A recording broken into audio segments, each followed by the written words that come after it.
আসলে সত্য কথা বলতে এইসব ডেইলি ব্লগ টগ কিছু না, আসলে ভিডিও করে রাখছি। শ্বশুরবাড়ির লোকজন যদি জিজ্ঞেস করে যে তুমি কি কি কাজ পারো, তখন তাদেরকে বলবো please follow my FB page Hafsa, and ওখানে আপনারা আমার ডেইলি ব্লগের মধ্যে সব কিছু দেখতে পারবেন যে আমি কি কি কাজ করতে পারি আর কি কি কাজ করতে পারি না। আমি সবসময় আমার নিজের কাজ নিজে করতে পছন্দ করি, আমি অন্য কারোর উপর ডিপেন্ডেবল হতে চাই না। সেটা হচ্ছে আপনার টাকা পয়সার দিকেই হোক বা কাজকর্মের দিকেই হোক। আর সপ্তাহে আমি একটা দিন আমার নিজের জন্য রাখি, যেদিন আমি হচ্ছে ঘরের সব কাজ করব, বিশেষ করে যে কাজগুলো উইকলি করা হয় সেই কাজগুলা। তো এই তো র্যান্ডমলি আজকেও সেরকম একটি দিন, আমি ঘর পরিষ্কার করব, সাথে রান্না বান্না কি করব না করব সব কিছু নিয়ে আজকের ভিডিওটা থাকছে। সো দেখুন আর এনজয় করুন, আর ভুল ত্রুটি থাকলে ক্ষমা করে দিবেন, অ্যান্ড কমেন্ট বক্সে জানাতে পারেন যে কোথায় ভুল ছিল বা কি কি চেঞ্জ করা দরকার।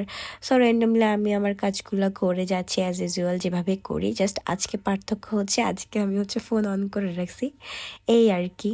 আমি খুব ছোটবেলা থেকে নিজের কাজ নিজে করতে পছন্দ করি, তবে এখানে একটা মজার ব্যাপার আছে। আমার বাবা কখনোই আমাকে কোনো কাজ করতে দিত না। বাবা সবসময় একটা কথা বলতো, আমার মেয়েকে দিয়ে কেউ কোনো কাজ করাবে না, আমার মেয়ে হচ্ছে আমার ঘরের মেহমান, আমার মেয়ে আমার ঘরে গিয়েও কাজ করবে, পরের ঘরে গিয়েও কাজ করবে, এটা তো হবে না। আম্মুও কাজ করতে দিত না, অ্যান্ড ফ্যামিলির অন্যান্য মেম্বার আমাকে কাজ করতে দিত না, তারপর আমি জোর করে করে করতাম। এভাবে আমার মোটামুটি সব কাজ শেখা হয়েছে। মানে র্যান্ডমলি ঝগড়াঝাটি হয়ে যায় তো কাজ করতে নিলে, যে না আমাকে কাজ করতে দিবে না, বাট আমি তাও করতাম, কারণ আমার কাছে মনে হইতো যে যদি লাইফে এরকম কোনো টাইম আসে যে আমার কাছে আমার নিজের করতে হবে, তখন যদি আমি না পারি তখন কি হবে। সো এর থেকে ভালো আমি আগে থেকে করে রাখলে আমি শিখে যাব, এবং হচ্ছে মানে আমার জন্য ইজি হবে আর কি ব্যাপারটা। আমি জানি না আমি আপনাদেরকে ব্যাপারটা বুঝাতে পারছি কিনা, বুঝতে পারলে তো ভালো, না বুঝতে পারলে আরও ভালো। এই আর কি। তো এখন ভাতের পানি দিয়ে দিলাম, কারণ আমার থেকে ভাত রান্না করতে হবে। এর মধ্যে আমি শাওয়ারটাও শেষ করে ফেললাম, ঘর টর ক্লিন করে।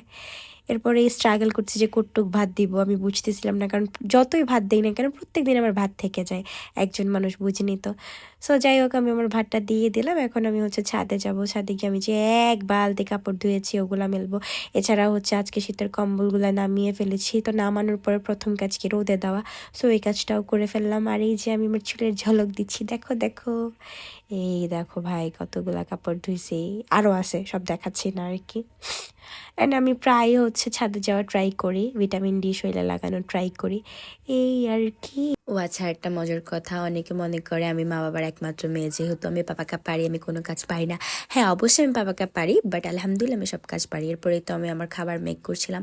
গতকালকে হচ্ছে আলু দিয়ে বরবটি দিয়ে শুটকি রান্না করেছিলাম, তো রয়ে গিয়েছিল। আর আজকে হচ্ছে মুগ ডাল দিয়ে মাংস রান্না করেছি, আর গরু মাংসটাও গতকালকের ছিল। তো এই তো এখন আমি খাবো। আমার কেন যায় না, একা একা থাকতে ভালো লাগে। অনেকে বলে আল্লাহ তুমি একা কীভাবে সার্ভাইভ করো, তোমার ভয় লাগে না, এই লাগে না। ভাই আমি অনেক এনজয় করি, প্রত্যেকটা মুহূর্তে আমি নতুন কিছু এক্সপ্লোর করতে পারি, নতুন কিছু শিখতে পারি, আর এটা আমাকে আরও এক ধাপ জীবনে আগাতে সাহায্য করছে। তারপর খাওয়া শেষে গাছে পানি দিলাম। আর আজকের ভিডিওটা একটু